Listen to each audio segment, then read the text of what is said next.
നന്ദൻകോട് കൂട്ടക്കൊലപാതകത്തിന് പിന്നിൽ മാസങ്ങൾ നീണ്ട ആസൂത്രണം നടന്നുവെന്ന് പോലീസ്. രക്ഷിതാക്കൾ കാണിച്ചിരുന്ന അവഗണനയാണ് കൊലപാതകത്തിന് പ്രേരിപ്പിച്ചതെന്ന് കേതൽ മൊഴി നൽകി. ആഭിചാരങ്ങളിൽ ആകർഷനായാണ് കൊല ചെയ്തത് എന്ന പ്രതി കേതലിന്റെ മൊഴി കളവാണെന്ന് ശാസ്ത്രീയമായ ചോദ്യം ചെയ്യലിൽ വ്യക്തമായി. കേതലിനെ ഇന്ന് കോടതിയിൽ ഹാജരാക്കും.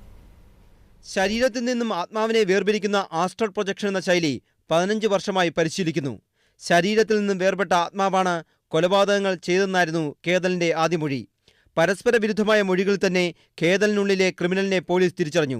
മനഃശാസ്ത്ര വിദഗ്ധന്റെ സാന്നിധ്യത്തിൽ ഇന്നലെ രാത്രി മണിക്കൂറോളം കേതലിനെ ചോദ്യം ചെയ്തു. ശാസ്ത്രീയമായി പ്രത്യേകം തയ്യാറാക്കിയ മുറിയിലായിരുന്നു ചോദ്യം ചെയ്യൽ.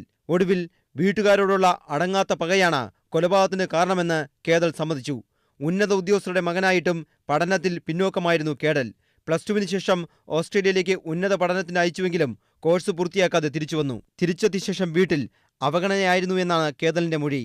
അച്ഛനോടായിരുന്നു കേടലിന് വൈരാഗ്യം മുഴുവൻ. അച്ഛനെ വകവരുത്താനായിരുന്നു ആദ്യം തീരുമാനിച്ചിരുന്നത്. പക്ഷേ ബുധനാഴ്ച ആദ്യം അമ്മയെ കൊലപ്പെടുത്തി. കൊലപാതകത്തിന് ശേഷം മൃതദേഹം കുളിമുറിയിലേക്ക് മാറ്റി. മുറി തുടച്ച് വൃത്തിയാക്കി വസ്ത്രങ്ങൾ കട്ടിലിനടിയിലിട്ടു.